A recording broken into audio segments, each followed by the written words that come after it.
Rock and Roll Animal, Aerosmith Get Your Wings, Peter Gabriel's solo debut, $1 Billion Babies, Welcome to My Nightmare, and The Alice Cooper Show. These are just a few of the albums featuring the brilliant guitar playing of Steve Hunter and Dick Wagner. This is the story of their sound.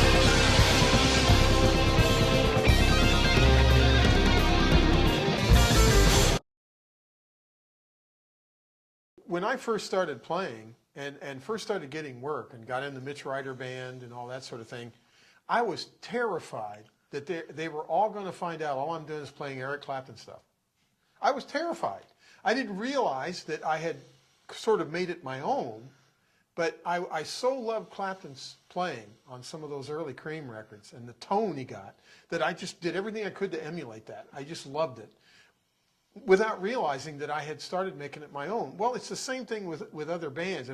Even though they may listen to, unless they're a copy band, they're going to just instinctively start making it their own. They're going to interject their own little vibe to it. So it's really hard to tell whether how much influence we have. We must have had some because we're on a lot of records. But I'm just saying it's really hard to figure out what kind of influence we had.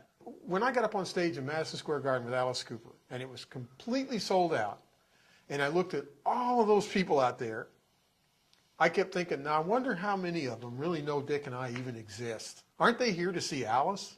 You know? And now, of course, we're there and people are listening.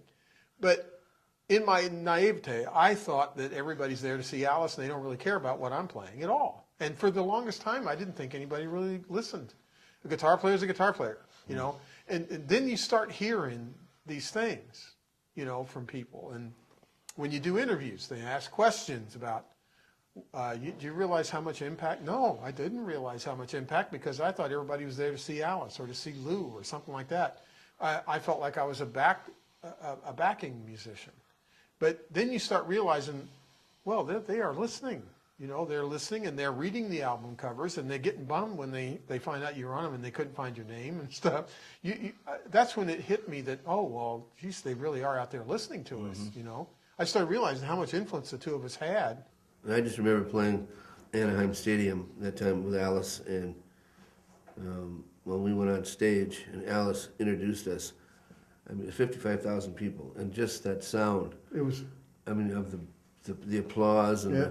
it was like, wow, they actually do know who I am.